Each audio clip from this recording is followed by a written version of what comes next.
గత సంవత్సరం మీరు కూడా చూశారు, గౌరవ ముఖ్యమంత్రి గారు క్షేత్రస్థాయిలో పర్యటించినప్పుడు గోతాల విషయంలో కొంచెం మార్పులు తీసుకురావాలని సూచించారు.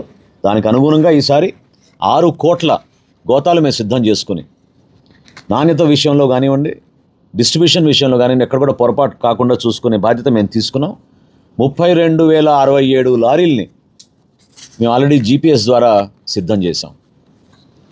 సో ధాన్యం కొనుగోలులో మొన్న తాడేపల్లిగూడెంలో మొట్టమొదటి ధాన్యం కొనుగోలు కేంద్రం ప్రారంభించడం జరిగింది. ఖరీఫ్ మాసానికి లో ఉన్న అనుభవాన్ని ఇంకా మెరుగుపరుచుకునే విధంగా నెలవారీ టార్గెట్ కాకుండా ప్రతి వారానికి మేము ఒక టార్గెట్ పెట్టుకుని ముందుకెళ్తున్నాం. ఎప్పటికప్పుడు సమీక్షించుకుంటూ 51 లక్షల మెట్రిక్ టన్నులు ఫుడ్ కార్పొరేషన్ ఆఫ్ ఇండియాకి భారతదేశంలో పండిస్తున్న ధాన్యంలో ప్రధానమైన భాగస్వాములుగా ఆంధ్రప్రదేశ్ రైతాంగానికి ఒక అద్భుతమైన అవకాశం మా కూటమి ప్రభుత్వం ఈరోజు కలిగిస్తోంది. ఇదే కాదు, గతంలో మీరు చూశారు, కొన్ని సందర్భాల్లో రైతుల్ని తిప్పి 6 నెలల నుంచి 9 నెలలు కూడా పేమెంట్ కూడా ఇవ్వలేదు.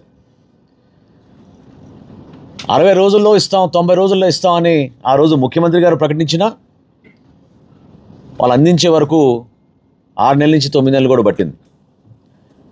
1674 కోట్ల రూపాయలు రైతులకి బకాయిలు వదిలేసి వైఎస్ఆర్సీపీ ప్రభుత్వం జగన్మోహన్ రెడ్డి గారి నాయకత్వంలో ఆ రోజు పదవి విరమణ చేశారు. ఆ బకాయిలు చెల్లించడమే కాకుండా పేమెంట్ల విషయంలో కూడా ఒక కొత్త స్టాండర్డ్ ఏర్పాటు చేసుకున్నాం. మేము 48 గంటల్లోనే పేమెంట్ ఇస్తామని చెప్పాం.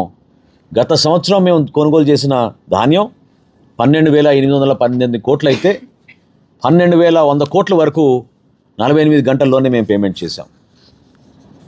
చివరి దశలో అకాల వర్షాల వలన కొంచెం జాప్యం జరిగింది తప్ప ఎక్కువ శాతం అంటే 87% మేము ధాన్యం కొనుగోలు చేసింది 48 గంటల లోపే మేము రైతాంగానికి అందించగలిగాం.